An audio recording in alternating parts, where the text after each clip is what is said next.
Tá gravando. Olá, bom dia, boa tarde ou boa noite a todos vocês. O meu nome é Patrícia Romano, eu sou professora na Universidade Federal do Sul e Sudeste do Pará, campus de Marabá, trabalho no curso de Letras Língua Portuguesa e também nas duas pós-graduações da Unifespa em Letras, o POSLET, que é o programa de mestrado acadêmico, e o Prof. Letras, que é o programa de mestrado profissional. Eu sou licenciada em Letras, Literatura, fiz mestrado e doutorado também na mesma área, e o meu doutorado versou sobre o escritor Monteiro Lobato. Na verdade, eu estudei a personagem Dona Benta nas obras infantis desse escritor.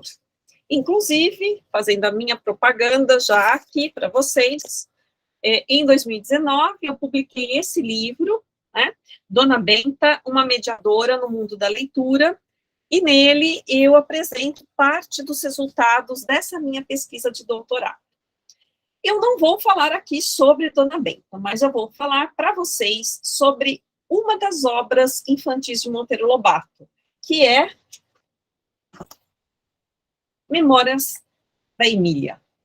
E aí eu vou começar a fazer uma apresentação aqui que eu montei, na expectativa de que eu possa contribuir para a formação de vocês, tá bom? Então, um minutinho que eu vou começar a reproduzir a minha apresentação.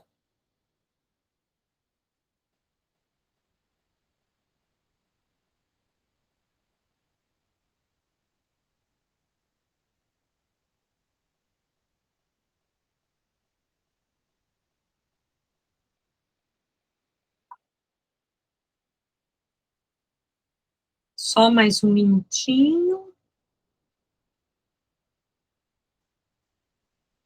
Agora sim.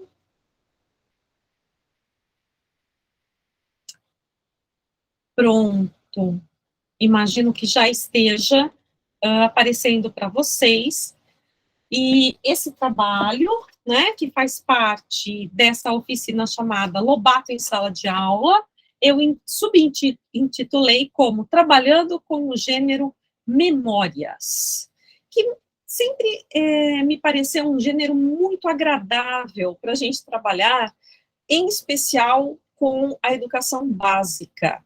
E aqui, quando eu estou pensando na educação básica, eu estou pensando especialmente turmas de sexto a nono ano, mas isso não significa que nós não possamos adaptar esse trabalho para crianças, para jovens, né, crianças, digamos assim, até menores, né, para um quinto ano, por exemplo, ainda, né, do Fundamental 1, ou então, inclusive, para o ensino médio. Passando aqui, só um minutinho.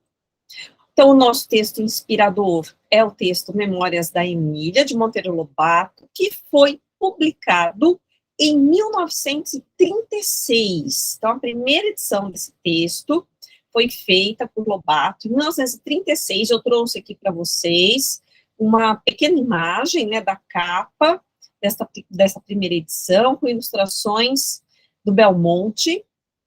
Monteiro Lobato foi um escritor que sempre teve um carinho muito grande pelos seus ilustradores, né? Para ele, a ilustração no texto era muito importante, ele privilegiava muito esse trabalho, ele escolheu seus ilustradores a dedo, né? Trouxe aqui também uma outra edição, geralmente alunos me perguntam, né?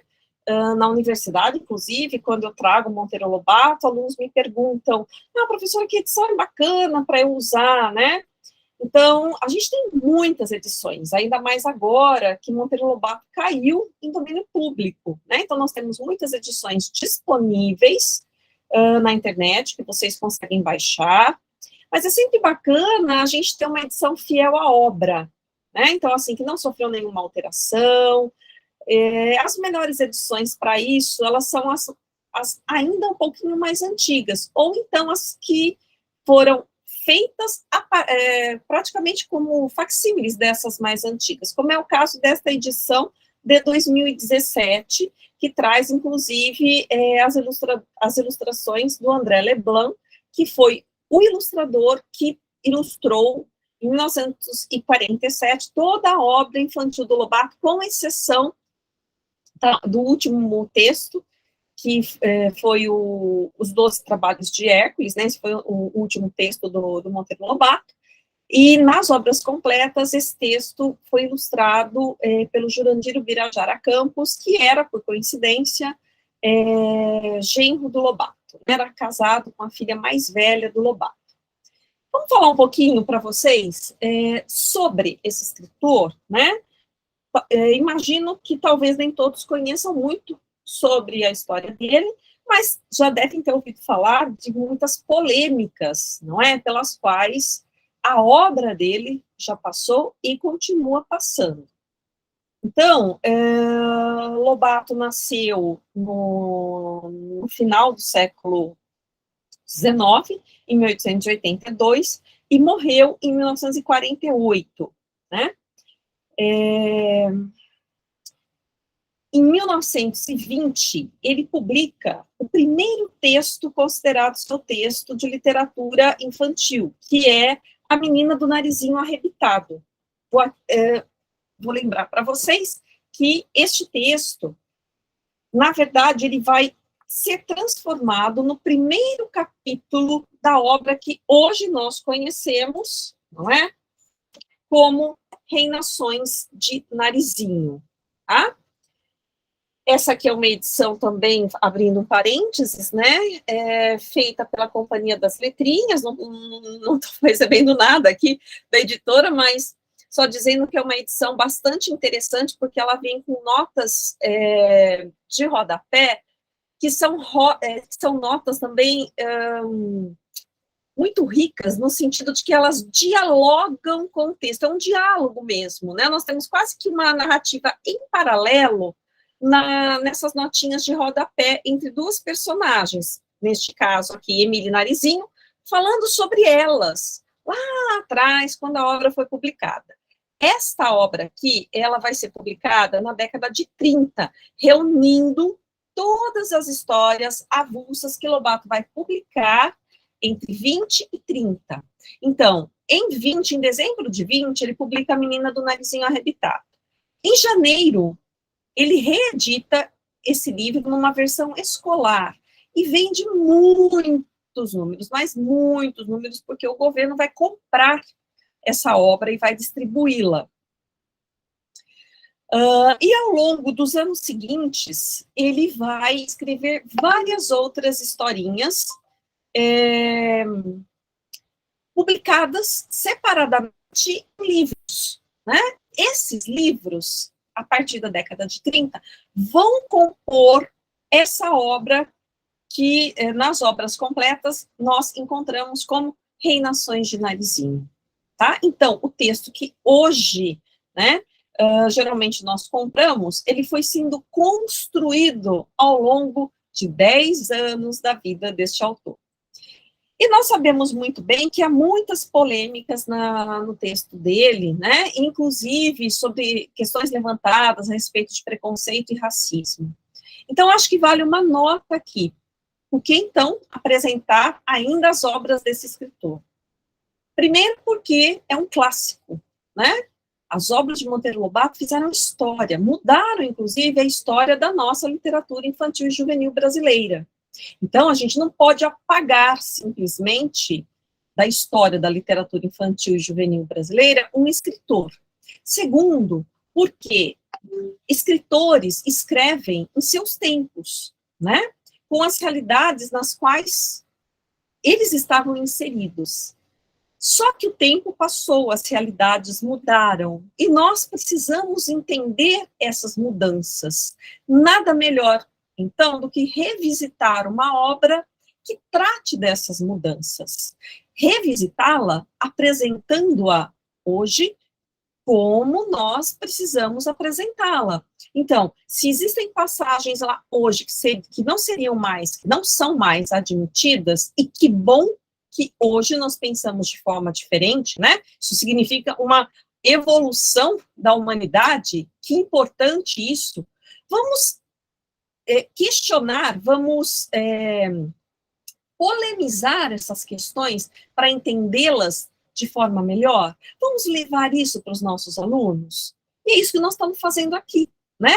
É muito importante, hoje, quando a gente apresenta uma obra de Monteiro Lobato, que exista um mediador, né? Que exista alguém que suscite discussões, não que traga a sua opinião formada, mas que suscite discussões, né? Que traga o aluno para pensar como que era uma realidade histórica num determinado momento e como que essa realidade histórica hoje é vista por nós. Então, é também pensando nisso, não na ideia de apagar uma obra da história, mas sim de polemizá-la, de discuti-la e, portanto, de apresentá-la dentro do seu contexto histórico-social, de produção, e compreendê-la ainda hoje, porque se ela ainda é publicada, republicada e vendida, né, é porque alguma coisa de importante ela tem.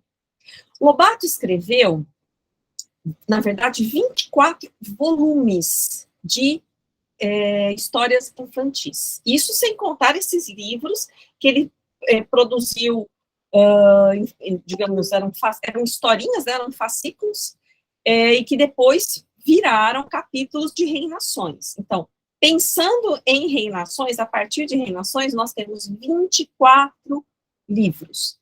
Na verdade, 23 pertencentes às obras completas, que foram publicadas em 47, reunidas por Lobato, revistas por ele, e um livro póstumo chamado de Histórias Diversas, tá? Então, são 23, mais este livro póstumo, 24 obras. Todos esses textos foram sendo reeditados ao longo dos anos, mesmo depois da morte de Lobato.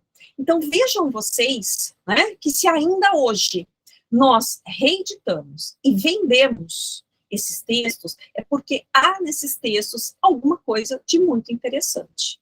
E, portanto, precisa ser estudado. É um pouquinho disso que nós vamos ver aqui, tá? Então, eu escolhi como mote para essa nossa discussão o livro Memórias da Emília de Lobato, que, diga-se de passagem, de todos esses textos, é o de que eu mais gosto. Vamos prosseguir? Bem, o que a gente pode falar sobre o gênero memórias? E aí, pensando na BNCC, tá? Então, eu trago aqui, citação da BNCC.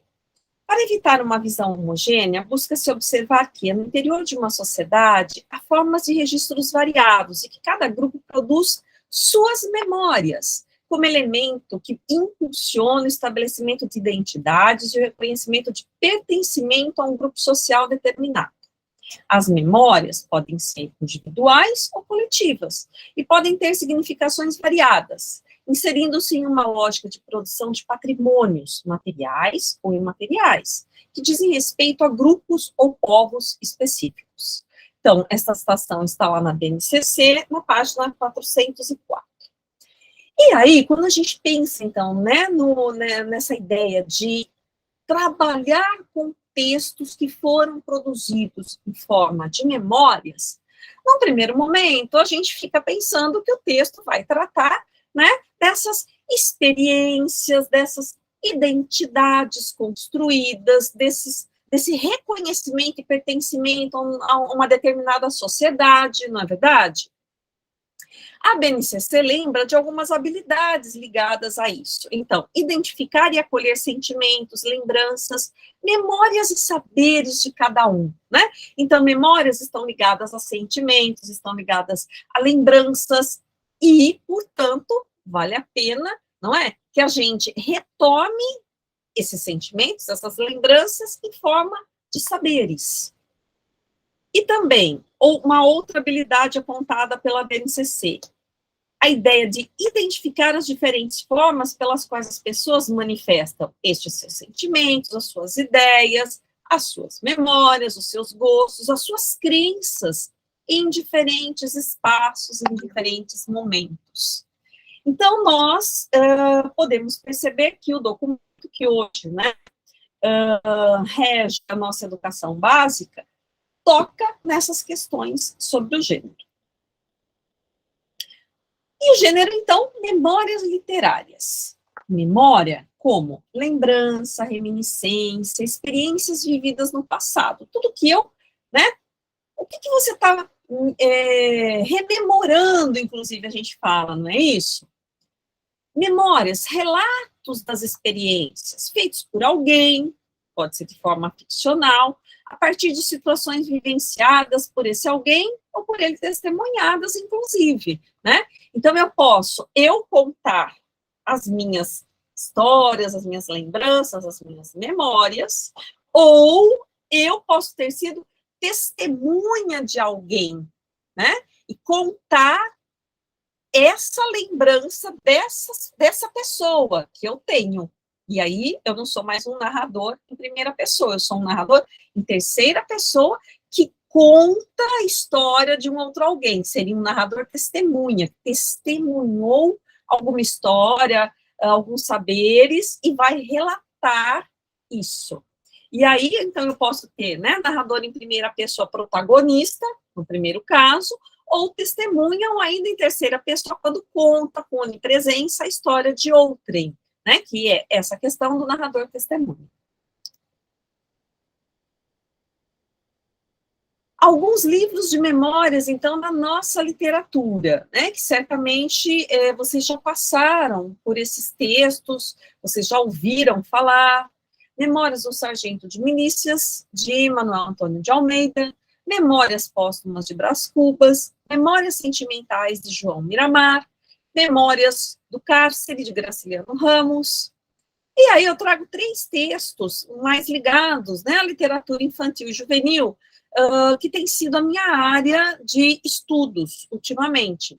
Memórias de um Cabo de Vassoura, do Orígenes Lessa, um texto mais antigo, inclusive, Memórias Inventadas, essa obra lindíssima, do Manuel de Barros, e Meu Vô Apolinário, do Daniel Munduruku, que trata também das memórias da personagem em relação à figura ancestral do avô.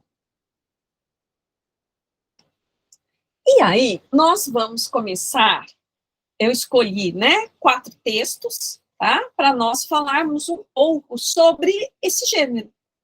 E o primeiro que eu trago para vocês aqui é um trechinho da obra Memórias Póstumas de Brás Cubas, publicada em 1881, por Machado de Assis. Eu trago o início do primeiro capítulo, né, chamado Óbito do Autor. Bom, o que o Machado de Assis vai construir nesse texto? Para quem não conhece, ele vai contar a história de um autor que, na verdade, se torna um autor depois que ele morre, né? Então, ele é um defunto, tá? Virou um defunto que vai escrever as suas memórias. E como ele vai escrever as suas memórias já morto, ele está fora de qualquer sanção social, tá? Como é que você vai criticar um defunto? O defunto está morto, não é? Então, ele não é passível de crítica. Por não ser passível de crítica, ele pode falar praticamente tudo o que ele quer, sem haver necessidade, né, de, digamos, dourar a pílula. Ou seja, ele pode falar da forma que ele quiser, ele pode escrachar alguém. Por quê? Porque ele está morto, né? Ninguém mais vai fazer alguma coisa com ele. Então, não tem nenhuma sanção para ele. Bom, e aí o livro, que corre todinho, né, na pena da ironia. Todo mundo deve saber que Machado é talvez o grande mestre, né, da ironia na literatura brasileira. Ele começa um texto dele, que ele intitula de Óbito do Autor, né, então, a morte dele, né, explicando um pouquinho sobre o que ele vai fazer nesse texto. Então, diz o Brás Cubas, que é este narrador que morreu. Algum tempo hesitei se devia abrir estas memórias pelo princípio ou pelo fim. Isto é, se pôr em primeiro lugar o meu nascimento ou a minha morte. Suposto uso vulgar, seja começar pelo nascimento. O que é suposto uso vulgar?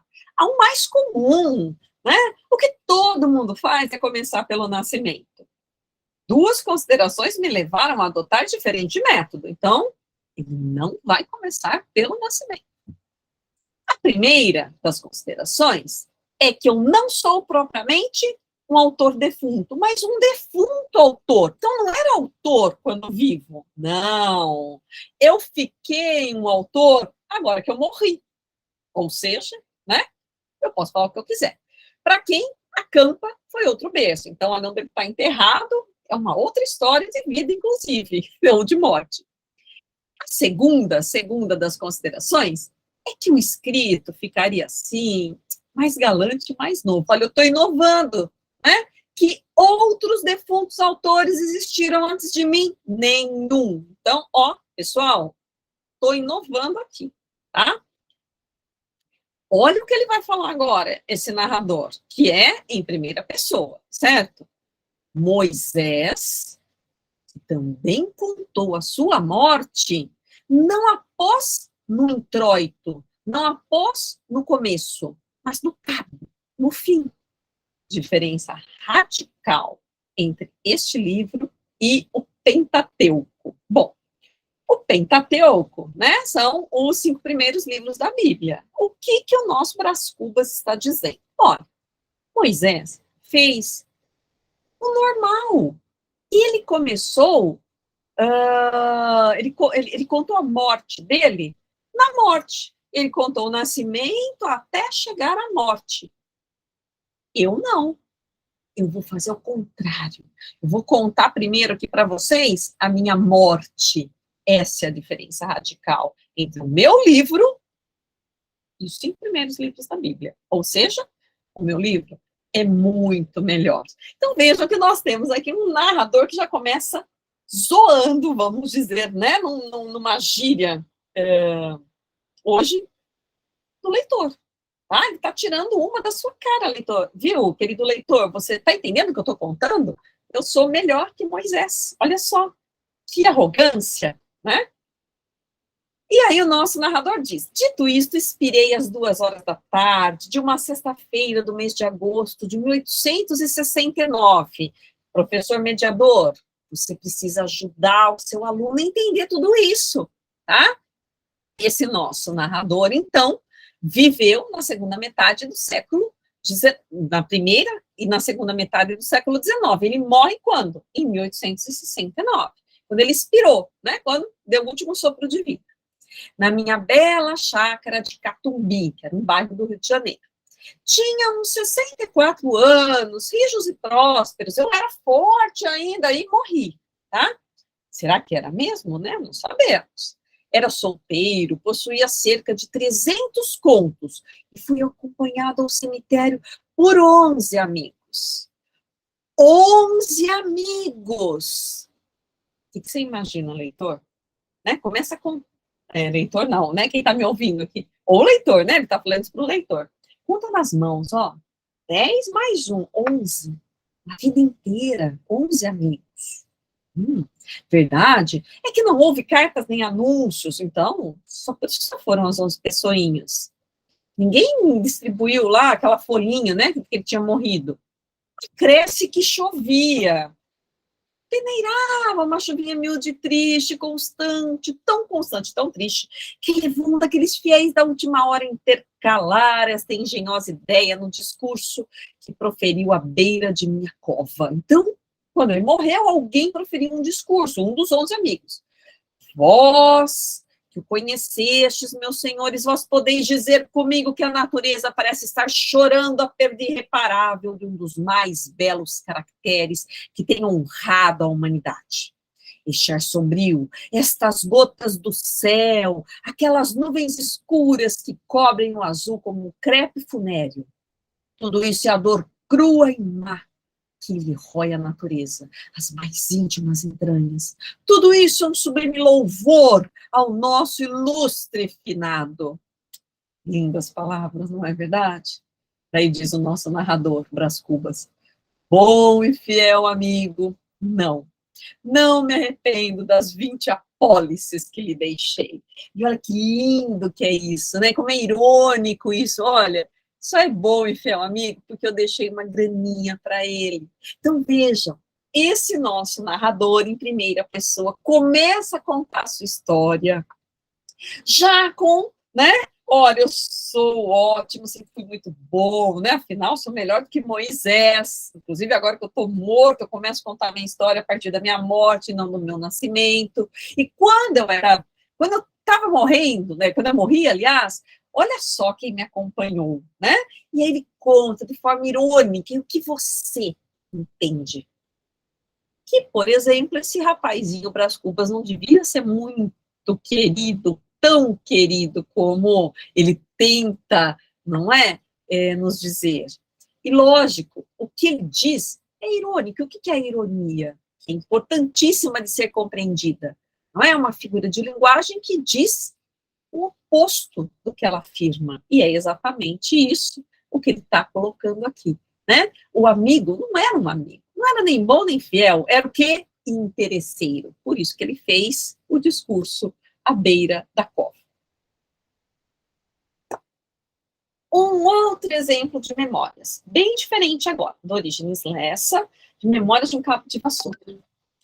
Eu já fui cabo de vassoura, confesso. Olha só, o nosso narrador não é humano, é um cabo de vassoura que fala, que conta a sua história. Um cabo de vassoura tem memória? Um cabo de vassoura, como tantos outros, seria longo contar tudo que tenho passado nesta longa vida. Desde que me arrancaram da árvore em que fui tronco, e me levaram a uma oficina, onde fui cortado, torneado, e mil coisas sofri, até conhecer a nova função que me reservava o destino. Muitos dos meus irmãos de madeira, né, estava subentendido no texto, hoje são caixas e caixotes. E graças a isso, tenho acabado conhecendo até países estrangeiros, levando laranjas ou latas de conserva.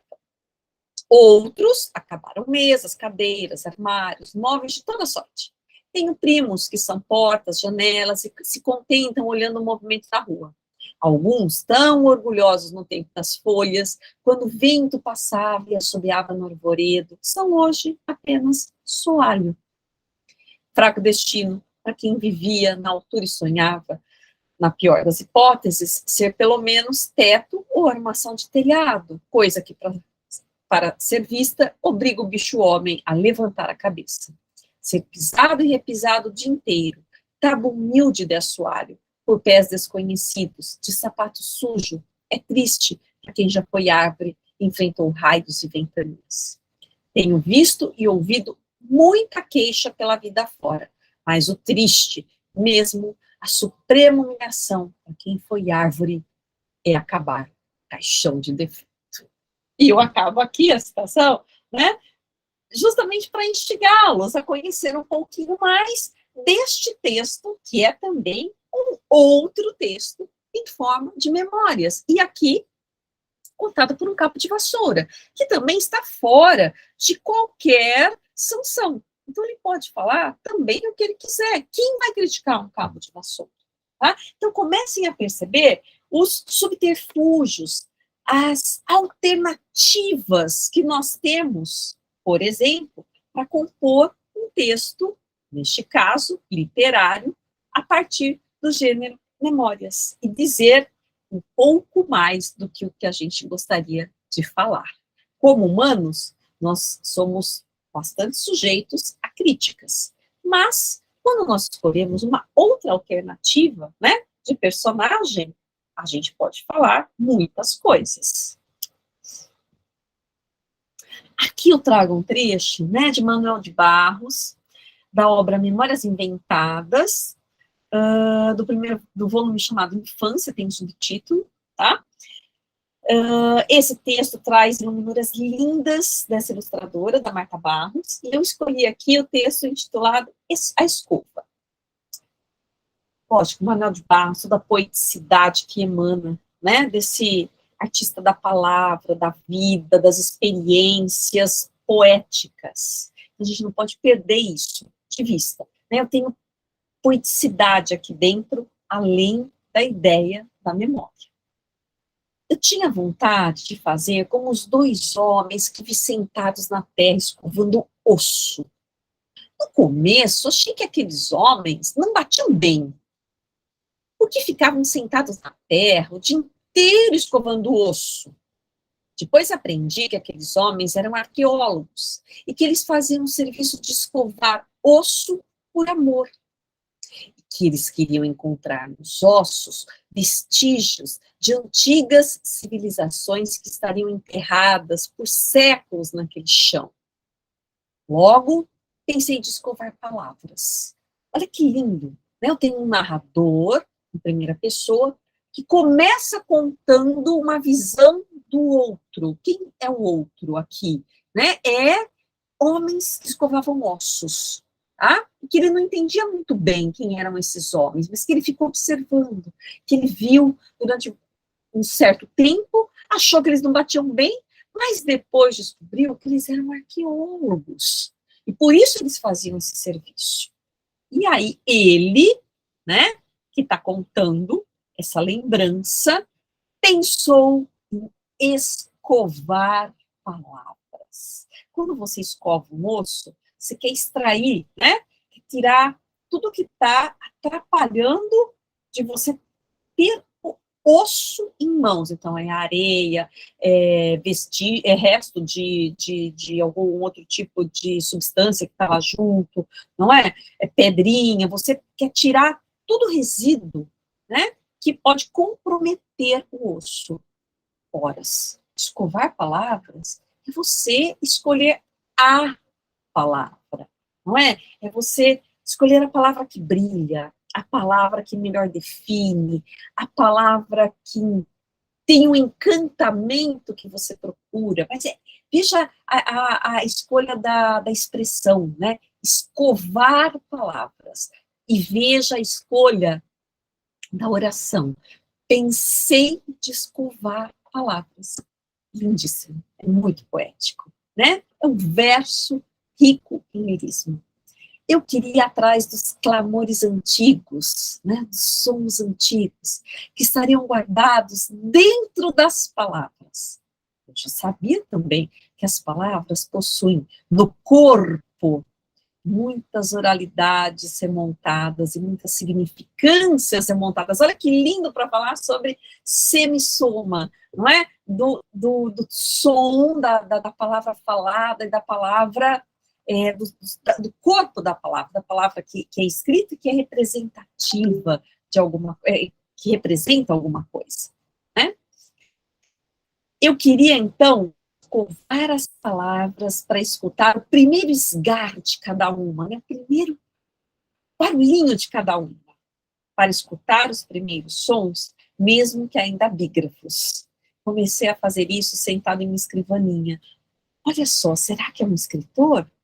Passava horas inteiras, dias inteiros fechado no quarto, trancado, a escovar palavras, a escolher palavras, a poli-las, a procurá-las. Logo a turma perguntou: o que eu fazia o dia inteiro trancado naquele quarto? Eu respondi a eles, meio entressonhado, que eu estava escovando palavras. Eles acharam que eu não batia bem. Então, eu joguei a escova fora.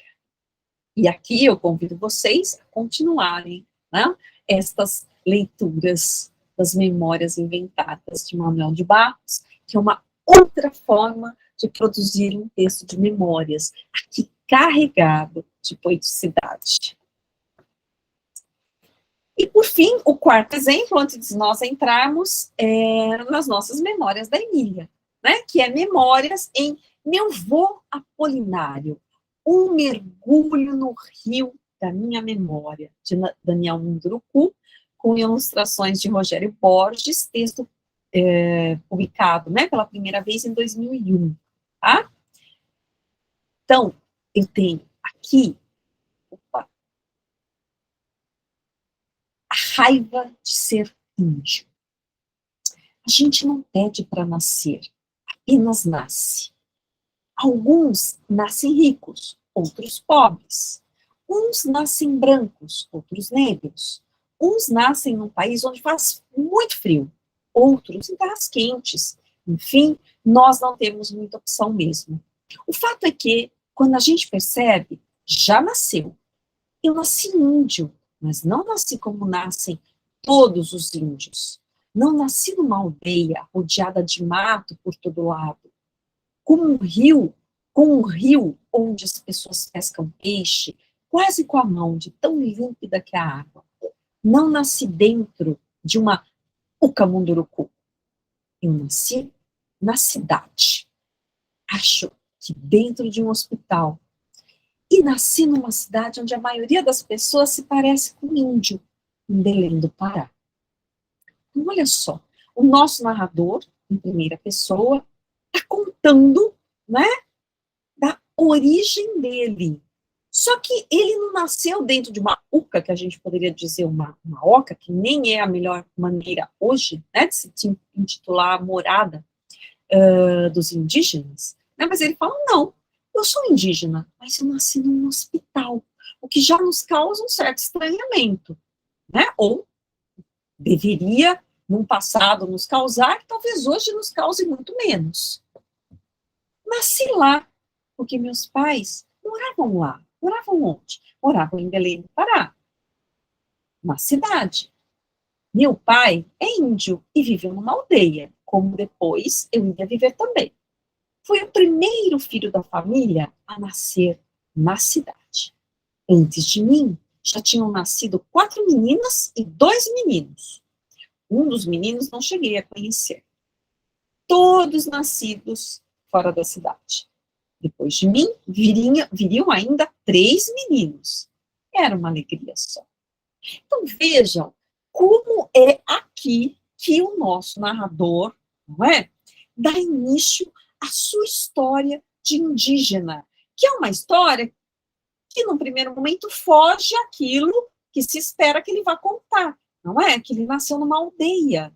Né? Ele nasceu num hospital.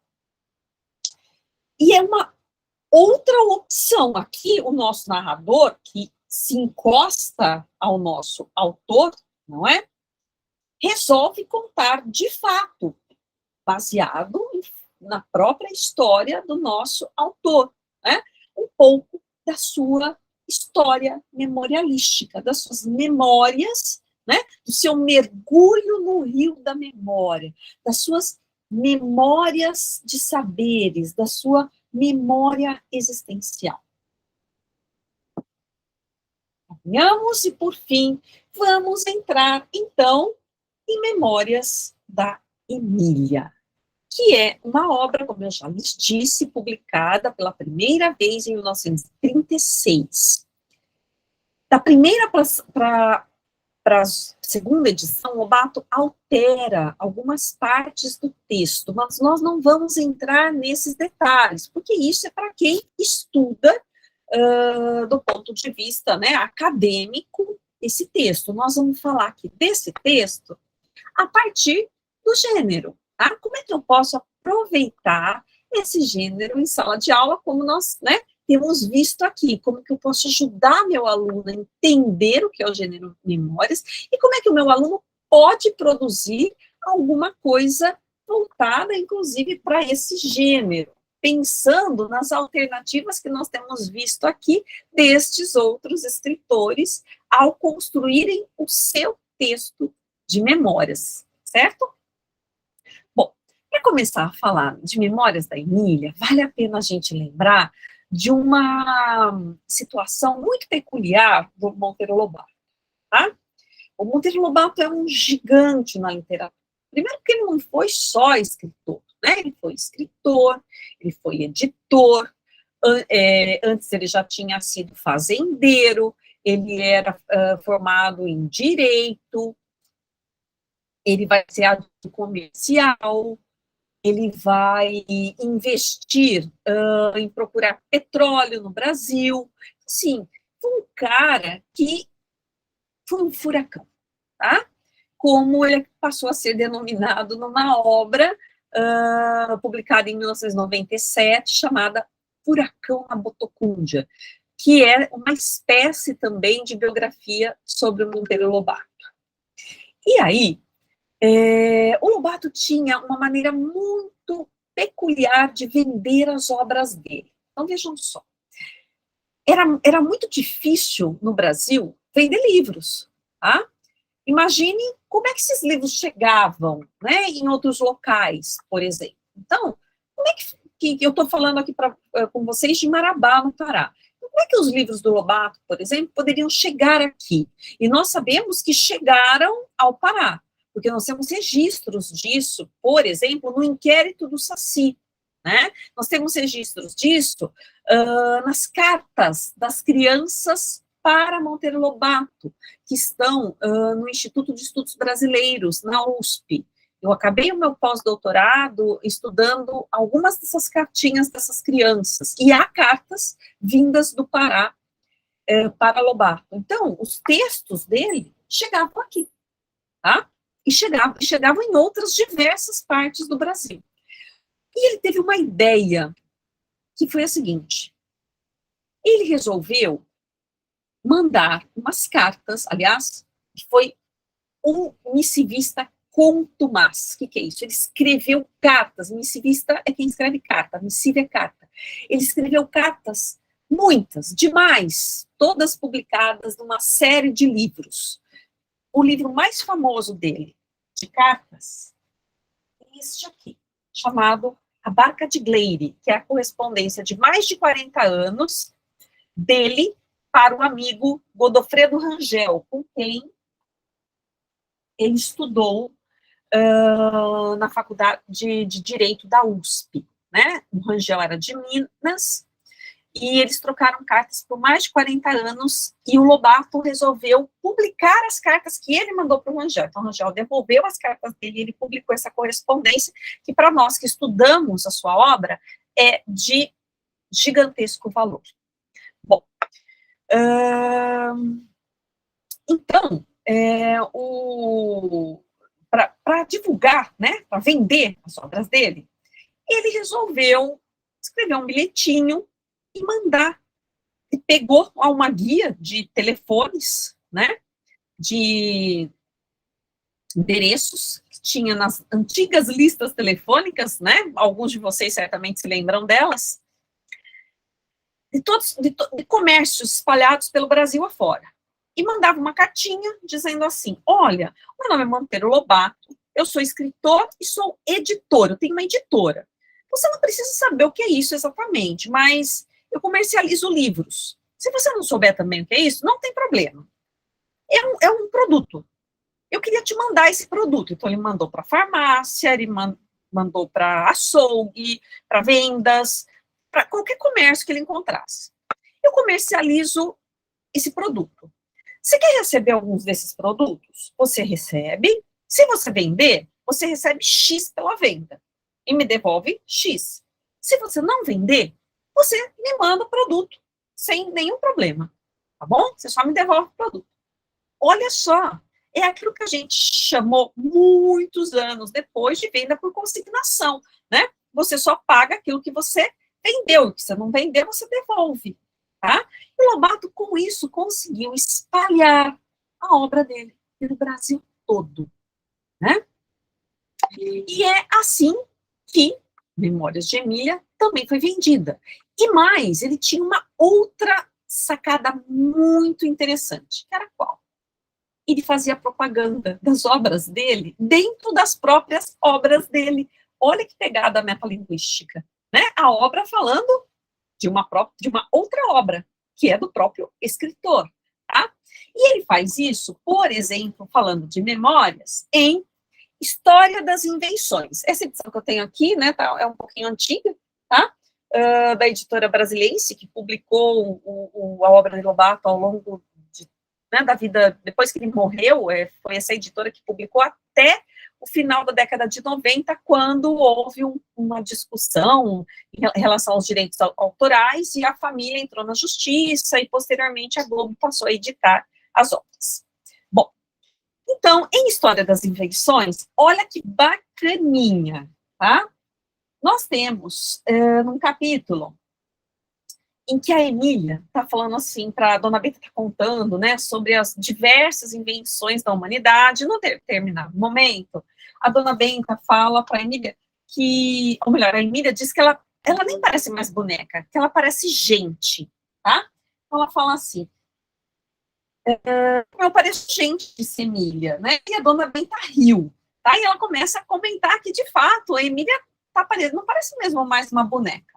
Daí, lá pelas tantas, a dona Benta fala assim, com essa cabecinha sua, você vai pensando com uma liberdade que espanta a gente. E essa é uma das temáticas muito presentes nas obras do Lobato, né? Lobato via a importância de se discutir com as crianças temas que fossem importantes, temas, inclusive, que suscitassem polêmicas, como ele vai fazer em 41 e 42, né, falando da Segunda Guerra Mundial, em a reforma da Emília e a chave do tamanho.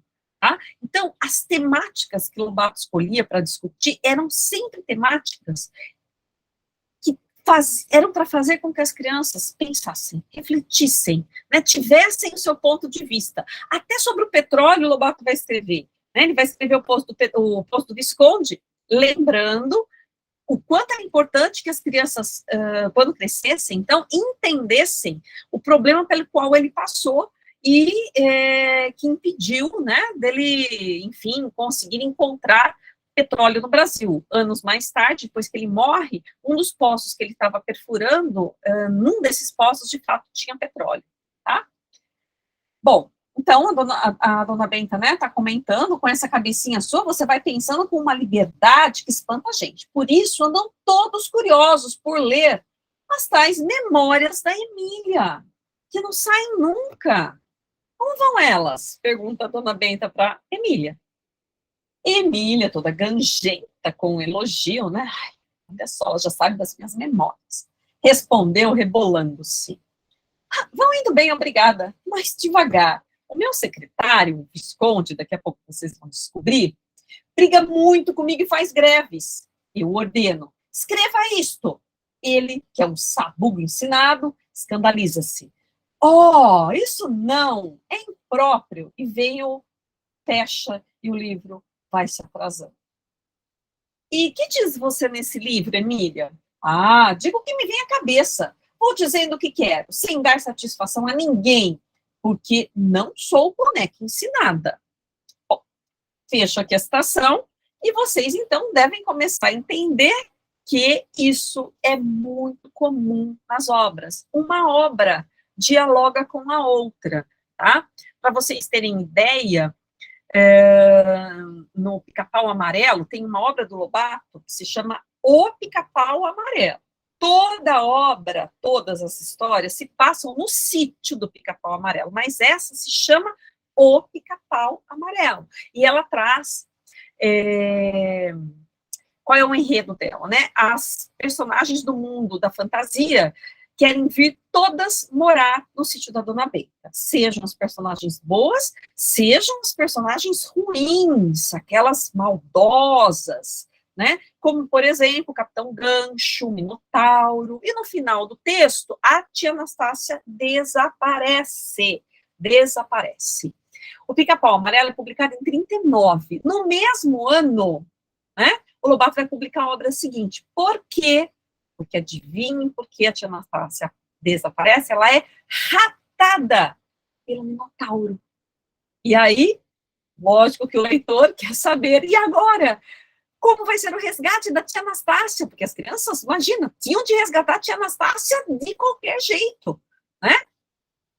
Do jeito que eles gostavam da tia Anastácia, jamais podia se pensar em esquecer dela. E aí, todos vão empreender a busca pela tia Anastácia em O Minotauro, que sai no mesmo ano. Então, vejam que tática, né, comercial, que sacada comercial que ele teve, tá? Todas essas questões são muito interessantes da gente levar para as crianças e para os adolescentes, né, para eles discutirem também, tá? Aqui, então, eu vou apresentar para vocês um pouquinho de Memórias da Emília. Tá? Eu tenho aqui a capa da Editora Globo, tem várias edições, mas aqui comigo, onde eu estou, o que eu tenho de memórias é essa aqui, tá? Até tem a primeira edição, podia mostrar para vocês, mas eu a emprestei e ainda não estou com ela de volta, tá bom? Essa aqui é a da Editora Globo, que passou a publicar o Lobato a partir, acho que de 99, eu não tenho certeza se é exatamente 99, um pouquinho antes, e até cair em domínio público. Deixa eu tomar uma aguinha, só um minutinho. E aí, vamos ver como é que são essas memórias, em Memórias da Emília? Então, olha só, como é que o livro começa? Desse jeitinho aí, ó. Emília resolve escrever suas memórias, as dificuldades do começo. Tanto Emília falava em minhas memórias que uma vez Dona Benta perguntou: mas, afinal de contas, bobinha, que é que você entende por memórias? Memórias são a história da vida da gente, com tudo que acontece desde o dia do nascimento até o dia da morte. Nesse caso, caçou Dona Benta, uma pessoa só pode escrever memórias depois que morre. Espere, disse Emília. O escrevedor de memórias vai escrevendo até sentir que o dia da morte vem vindo. Então para, deixa o finalzinho sem acabar e morre sossegado. E as suas memórias vão ser assim. Não, porque não pretendo morrer. Eu finjo que morro, só. As últimas palavras têm de ser estas. E então, morri, com reticências. Mas é peta. Peta é brincadeira. Essas gírias da época, né, das décadas de 20, 30 e 40, são divertidíssimas. E, obviamente, o professor que está fazendo a mediação tem a obrigação de apresentar para o seu aluno, para o seu ouvinte, essas discussões. Você sabe o que é isso? Vamos procurar? Vamos entender?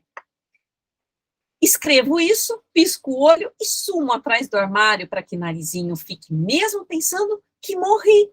Será a única mentira das minhas memórias. Ah, será que todo mundo fala a verdade nas suas memórias? Será que essa vai ser a única mentirinha da Emília? Veja que Emília começa a polemizar o gênero. Será que nas memórias também não existem determinadas mentiras?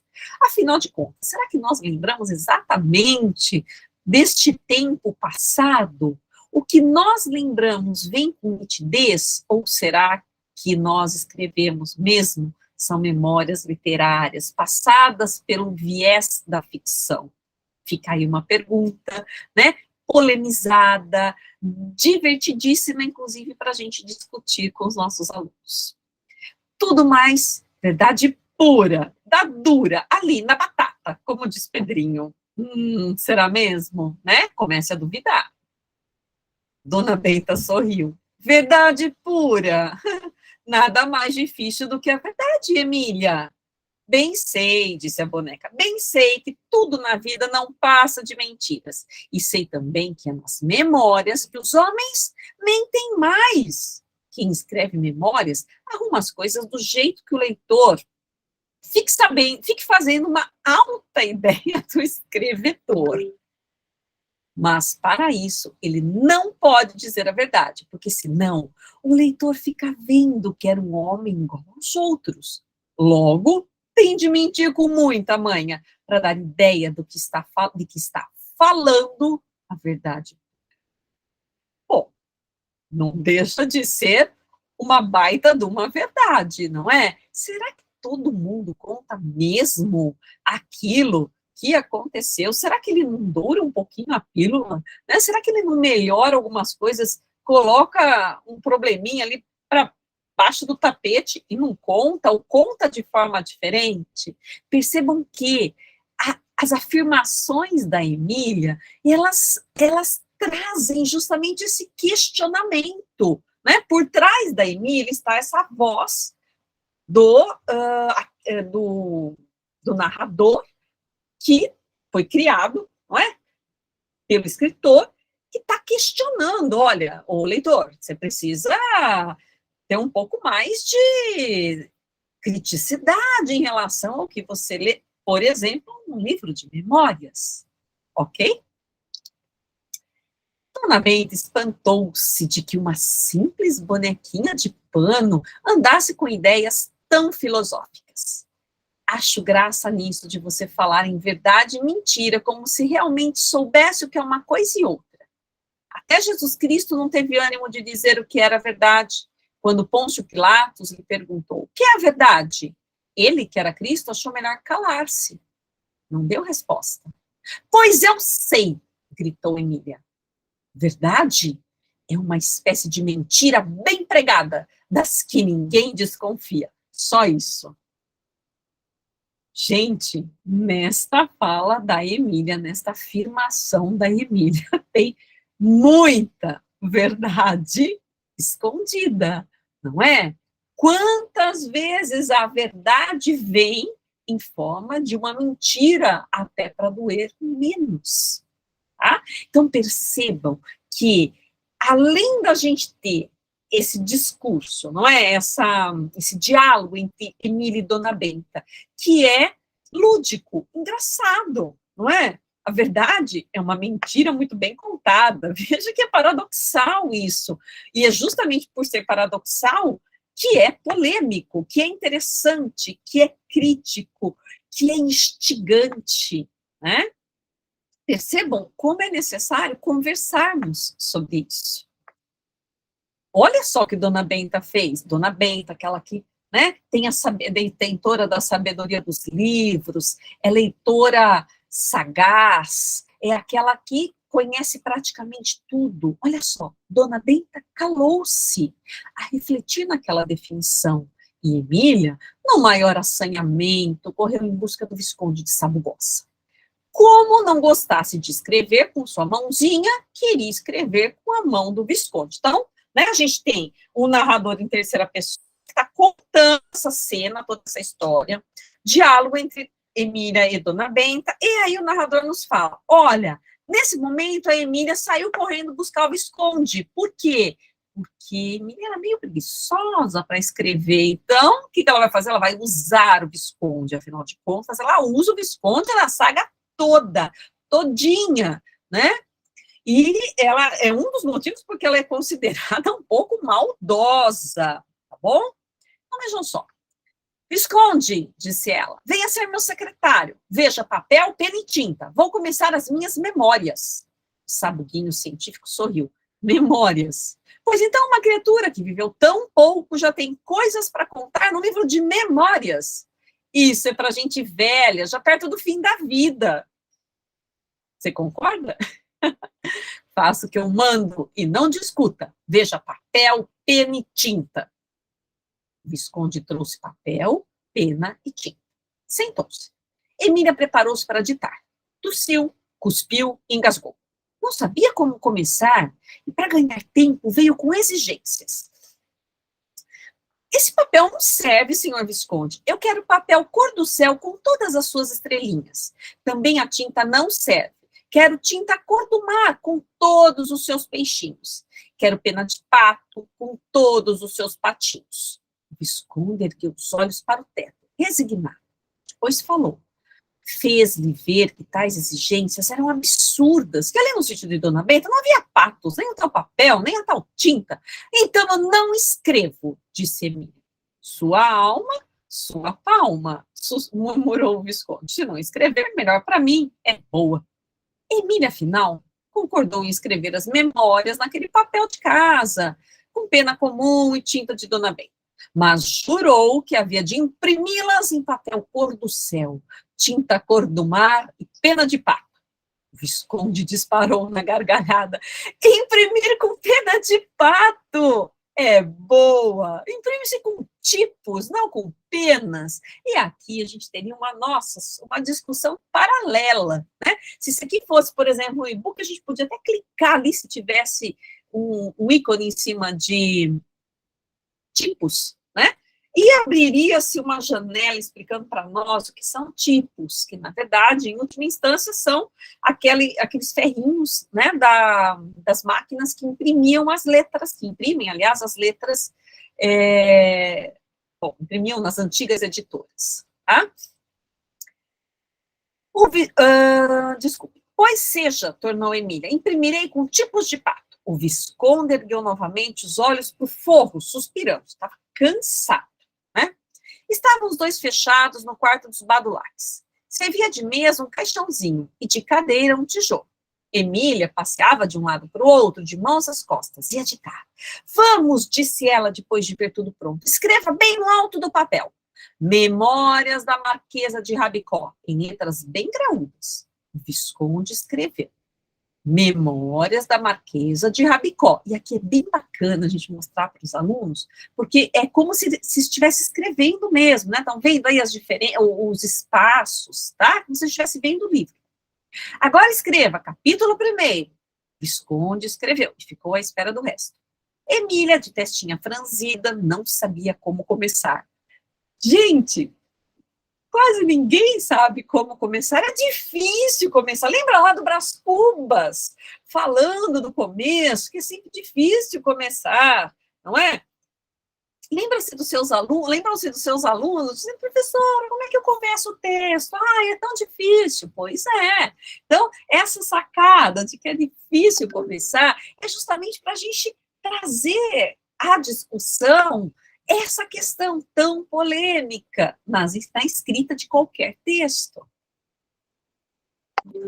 Isso de começar não é fácil. Muito mais simples é acabar. Pinga-se um ponto final e pronto. Ou então escreve-se um latinzinho. Finis. Mas começar é terrível. Emília pensou e por fim disse, bote um ponto de interrogação. Ou antes, bote vários pontos de interrogação. Bote 6. O Visconde abriu a boca. Vamos, Visconde, bote aí 6 pontos de interrogação, insistiu a boneca. Não vê que eu estou indecisa, interrogando-me a mim mesma? E foi assim que as memórias da Marquesa de Rabicó principiaram de um modo absolutamente imprevisto. E olha que bacana, que isso aqui dialoga lá com o Brás Cubas. Ela também começa de uma forma diferente. E é muito legal a gente ter uma informação aqui. Lobato adorava Machado de Assis. E uma das obras que ele mais gostava era Memórias Póstumas. E ao final a gente vai ver uma outra semelhança aqui, né, com Memórias Póstumas. E aí, olha como fica. Capítulo 1º, os 6 pontos de interrogação. Emília contou os pontos e achou 7. Corte 1, ordenou. O Visconde deu um suspiro, riscou o último ponto, deixando só os 6 encomendados. Bem, disse Emília, agora ponha O Visconde escreveu 3 uns, assim, ó. 1. Emília danou. Pedacinho de asno, não mandei escrever nada. Eu ainda estava pensando. Eu ia dizer que escrevesse um ponto final, depois dos 6 de interrogação. O Visconde começou a soprar e a abanar-se. Por fim, disse, sabe o que mais, Emília? O melhor é você ficar sozinha aqui, até resolver definitivamente o que quer que eu escreva. Quando eu estiver assentado, então me chame. Do contrário, a coisa não vai. É que o começo é difícil, Visconde. Há tantos caminhos que não sei qual escolher. Posso começar de 1000 modos. Sua ideia, qual é? Minha ideia, disse o Visconde, é que comece como quase todos os livros de memórias começam, contando quem está escrevendo, quando esse quem nasceu, em que cidade, etc. As aventuras de Robinson Crusoe, por exemplo, começam assim. Nasci no ano de 1632, na cidade de York, filha de gente arranjada, etc. Ótimo, escreveu Emília. Certo, escreva aí. Nasci no ano de 3 estrelinhas. Na cidade de 3 estrelinhas. Filha de gente desarranjada. Por que tanta estrelinha? Será que quer ocultar a idade? Não, isso é apenas para atrapalhar os futuros historiadores. Gente muito mexeriqueira, que significa fofoqueira. Bom, aqui já temos uma outra crítica, não é? Que são as pessoas que vão analisar os textos, ou os historiadores que também se utilizam desses textos de memórias, enfim. Continua escrevendo. E nasci de uma saia velha de tia Anastácia. Lógico, isso aí tá lá na menina do narizinho arrebitado e em Reinações de Narizinho, tá? E nasci vazia. Só depois de nascida é que ela encheu de pétalas de uma cheirosa flor, cor de ouro, que dá nos campos e serve para estufar travesseiros. Diga logo Marcela, que todos entendem. Bem, nasci. Fui enchida de Marcela, que todos entendem, e fiquei no mundo feito uma boba, de olhos parados, como qualquer boneca. E feia. Dizem que fui feia que nem uma bruxa. Meus olhos, tia Anastácia os fez de linha preta. Meus pés eram abertos para fora, como pés de caixeirinha de venda. Sabe, Visconde, porque eles têm os pés abertos para fora? "Há de ser da raça", respondeu o Visconde. "Raça nada. É o hábito de ficarem desde muito crianças grudados ao balcão vendendo coisas. Têm de abrir os pés para melhor se encostarem no balcão e acabam ficando com os pés abertos para fora. Eu era assim, depois fui melhorando. Hoje eu piso para dentro, também fui melhorando no resto. Tia Anastácia foi me consertando e Narizinho também, mas nasci muda como os peixes. Um dia aprendi a falar. E isso está onde? Em Nações, na história do peixinho, né, no Reino das Águas Claras, quando o Narizinho vai visitar, na verdade, ela vai a passeio, né, com o príncipe Escamado lá para o reino dele e leva a boneca com ela. E lá ela vai encontrar com o Dr. Caramujo, tem toda a historinha lá de como é que a Emília vai ganhar a fala. Uma história divertidíssima, eu não vou contar para vocês, mas que vocês encontram aí, só baixando rapidamente o Rei Nações, logo no início, na história no Reino das Águas Claras. Bom, e agora onde que eu parei? Ah, sim, sei como foi a história, disse o Visconde. Você engoliu uma falinha de papagaio. Está errado. Narizinho teve dó do papagaio, não deixou que o matassem para tirar a falinha. Fiquei falante com uma pílula que o célebre doutor Caramujo me deu. Narizinho conta que a pílula era muito forte, de modo que fiquei falante demais. Assim que abri a boca, vi uma torrente de palavras que não tinha fim. Todos tiveram de tapar os ouvidos, e tanto falei que esgotei o reservatório. A fala, então, ficou no nível. Tenha paciência, Emília, disse o Visconde. Ficou muito acima do nível, porque é verdade que você ainda hoje fala mais do que qualquer mulherzinha. Mas não falo pelos cotovelos como elas, só pela boca. E falo bem, sem dizer coisas engraçadas e até filosóficas. Ainda há pouco, Dona Benta declarou que eu tenho coisas de verdadeiro filósofo. Sabe o que é filósofo, Visconde? Visconde sabia, né? Ele era um, mas fingiu não saber. A boneca explicou. É um bicho sujinho, caspeito, que diz coisas elevadas que os outros julgam que entendem e ficam de olho parado, pensando, pensando. Cada vez que diz uma coisa filosófica, o olho de Dona Benta fica parado, ela pensa, pensa. Ficam pensando o quê, Emília? Pensando que entenderam. O Visconde enrugou a testinha e quedou-se uns instantes de olho parado, pensando, pensando, é demais, né, gente? Olha só, ele está acontecendo a definição que ela deu acima. Aquela explicação era positivamente filosófica. E como sou filósofa, continuou Emília, quero que minhas memórias comecem com a minha filosofia da vida. Cuidado, Marquesa, mil sábios, vocês sabem que a Emília casou-se com o Rabicó, porque a Narizinho a enganou, dizendo que o Rabicó era um marquês, e como ela queria ser marquesa, ela aceita se casar com o Rabicó, por isso Marquesa. Cuidado, Marquesa, mil sábios já tentaram explicar a vida e se estreparam. Pois eu não me estreparei. A vida, senhor Visconde, é um pisca-pisca. A gente nasce, isto é, começa a piscar. Quem para de piscar chegou ao fim, morreu. Piscar é abrir e fechar os olhos. Viver é isso. É um dorme, acorda, até que dorme e não acorda mais. É, portanto, um pisca-pisca. O Visconde ficou novamente pensativo, de olhos no teto. Emília riu-se. Tá vendo como é filosófica a minha ideia? O senhor Visconde já está de olhos parados, erguidos para o forro. Quer dizer que pensa que entendeu. A vida das gentes neste mundo, senhor Sabugo, é isso, um rosário de piscadas. Cada pisco um dia. Pisque mama, pisque anda, pisque brinca, pisque estuda, pisque ama. Pisque cria filhos, pisque geme os reumatismos, por fim, pisca pela última vez e morre. E depois que morre? Perguntou o Visconde. Depois que morre, vira hipótese. É ou não é? O Visconde teve de concordar que é. Antes de eu continuar, então aqui acaba o primeiro capítulo, tá? E aí as memórias da Emília vão contar uma série de memórias, né, de lembranças da boneca, de muitas aventuras pelas quais ela passou com a turma do sítio, tá? Uma das histórias mais marcantes e delicadas é a história do anjinho da asa quebrada, que eles trazem de viagem ao céu para o sítio da Dona Benta. né? E a Emília fica furiosa com a tia Anastácia, quando a tia Anastácia morre de pena do anjinho, que a Emília não quer deixar voltar para o céu, o anjinho tá triste, que quer ir voltar, quer voar para o céu, e a Emília quer que corte, né, que pode as asinhas do anjinho para ele não voltar. E a tia Anastácia não aguenta aquilo. Ela não faz isso e o anjinho vai embora. A Emília fica furiosa com a tia Anastácia e fala muitas coisas desaforentas para ela, né?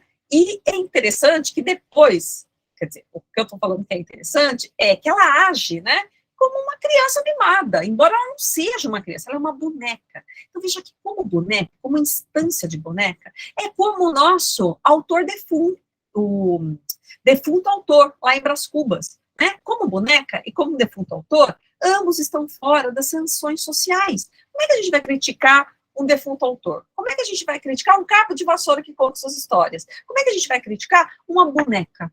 Tá? Se fosse a Marizinho, aí sim seria muito mais pesado, né? Uma criança agir dessa forma. Mas uma boneca, ela está fora dessas sanções sociais. Lógico, isso não foi visto dessa forma, né?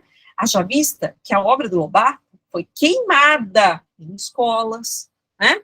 No começo do século XX, foi banida de escolas na década de 60 e continua se tentando, né, tirar a obra dele de circulação. Então, veja, a gente tem discussões tão elevadas aqui, como essas que eu estou tentando apresentar para vocês, né? Fica a pergunta, é certo anular um texto assim? Não é muito mais interessante a gente discutir esse texto, a gente apresentar toda a riqueza de ideias que o texto traz, não é? E, lógico, temos, é obrigação nossa hoje, pontuarmos, por exemplo, esses desaforos, não é, que a Emília fala para a Dona Benta, que aparece em vários textos, não só lá em Caçadas, né, que foi, em 2010, o texto que motivou toda a discussão, né, sobre preconceito e racismo, né. Há outras passagens, quem leu toda a obra infantil do Lobato sabe que há outras passagens, e essas passagens, elas precisam ser contextualizadas, elas precisam ser exploradas, elas precisam, elas têm de estar aí para serem discutidas, né? Então, a gente não pode apagar a nossa história, a gente tem que polemizar a nossa história, entendê-la, tá? Bom, aí nós temos todas essas histórias que a Emília vai trazer, a história, por exemplo, do Anjinho, né, da Asa Quebrada, vai junto para conhecer o Anjinho, vão vir crianças inglesas que tinham lido o Lobato, olha só, né, o Lobato foi traduzido para vários países, mas ele insere essas crianças, né, numa espécie de autopropaganda também, que tinham lido as histórias da Emília e que queriam conhecer o Anjinho. Junto com eles, vem outras personagens, personagens do reino da fantasia, mais uma vez para o sítio. Então, vem o Peter Pan, vem o Capitão Gancho, vem Alice, e vem, inclusive, o Popeye, que era personagem do cinema, né, norte-americano. Então, a gente estava falando de outras personagens que são inglesas, e temos a personagem do Popeye vindo do cinema norte-americano, que o Lobato adorava o Walt Disney, por exemplo, né, achava um grande criador de diversão. E ele vai, lógico, o pai não foi exatamente produzido pelos estúdios Disney, né, mas ele traz o cinema para dentro da obra dele. E é interessante que o Popeye, nesse momento em que ele não nasce como um mocinho, ele nasce como uma personagem meio vilã, né, e o leitor precisa ser avisado disso, senão ele não vai entender isso no contexto da obra, tá? Então, isso é bem bacana, né, há muitas personagens, se você for pensar, por exemplo, lá em Reinações também, né, que dialogam com várias personagens das artes de forma geral, inclusive do cinema, né, dos quadrinhos, como o Gato Félix, por exemplo, tá? Então, esse diálogo, essa intertextualidade é muito bacana, né? E a gente vai ter depois uma série de outras aventuras que a Emília vai retomar, inclusive ela vai apresentar, ela vai criar uma história, né, que não existiu, tá? Ou seja, ela vai fazer jus a ideia de que a verdade é uma mentira bem contada, né? Ela conta que eles teriam ido numa dos usos do pó do Pilim-Pim-Pim para Hollywood, mas eles nunca foram para Hollywood nessa aventura que ela conta. Ela cria a aventura, ela fabula a aventura, né, em que ela teria ido com o Visconde, encontraram a Shirley Temple, e eles protagonizaram uma cena de Don Quixote. Então, ela cria toda essa história como se ela tivesse acontecido, mas ela não aconteceu. Ela é uma memória inventada, uma memória literalmente ficcional, né? Então, muito bacana todo esse contexto que o Lobato vai apresentar. Deixa eu olhar aqui, se não esqueci de falar nada aqui para vocês. E aí, essa história, a Emília não sabe como acabar. Ela corta a história, né? Corta a história, passa a falar das personagens do sítio. Ela quer memorizar um pouco da história de cada um, né? E quer mostrar o quanto ela gosta de cada um deles, o quanto eles são importantes para ela, inclusive a tia Anastácia. É muito interessante isso. E ao final, que é agora para onde nós caminhamos, né? Eu peguei aqui o recorte quando ela está falando da Narizinho, tá? Justamente porque é a última página do livro. Narizinho eu quero muito bem, porque é uma espécie de minha mãe. Brigamos bastante, é verdade. Ela implica deveras comigo quando me excedo, entre aspas, né? Ela muito se excede. Mas já vi que briga é prova de amor. Quem não ama, não briga. Gosto dela no fundo do coração e não admito que haja outra menina que a valha. Nem Alice, nem Capinha Vermelha. Para mim, a primeira menina do mundo é Narizinho. E Pedrinho, um excelente rapaz, muito sério, de muita confiança, menino de palavra. Também temos brigado bastante. Devemos brigar ainda. Mas que ele é um menino que vale a pena, isso é. E bem valente. Só que ficou um pouco prosa demais depois da sua que deu no Popeye. Esquecido de que se não fosse eu com a minha ideia da couve, quem levava a surra era ele, e das grandes. Mas eu perdoo essas coisinhas. Peter Pan também era gabola, vaidoso, e o Andy lhe perdoava o defeito. Bom, vou acabar com estas memórias. Já contei tudo quanto sabia. Já disse várias asneiras. Já dei minhas opiniões filosóficas sobre o mundo e as minhas impressões sobre o pessoal aqui da casa. Resta agora despedir-me do respeitável público. Respeitável público, até logo. Disse que escreveria minhas memórias e escrevi. Se gostaram delas, muito bem. Se não gostaram, pílulas. Tenho dito. Emília, Marquesa de Rabicó, Sítio do Pica-Pau Amarelo, 10 de agosto de 1936. E acabaram-se as memórias. E aí é muito interessante, porque se a gente pegar Memórias Póstumas de Brás Cubas, no prólogo ao autor, o Brás Cubas diz o seguinte: olha, fino leitor, eu vou escrever aqui eu escrevi aqui as minhas memórias, tá? Que você vai ler, né? Se te agradarem, ótimo, pago-me do trabalho. Se não te agradarem, pago-te com um piparote. E adeus. O piparote é um batidinho assim, eu tô pouco me lixando, que é o que ela fala aqui, né?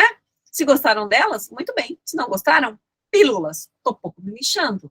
É muito parecido com Machado de Assis, é muito parecido com a personagem Brás Cubas, é quase machadiano, ao menos na minha leitura. E todo o texto do Lobato é carregado aqui de ironia, né? De brincadeira, de lúdico. E essas marcas nós também encontramos lá em Memórias Póstumas de Brás Cubas. Lógico, né? Muito mais intenso lá.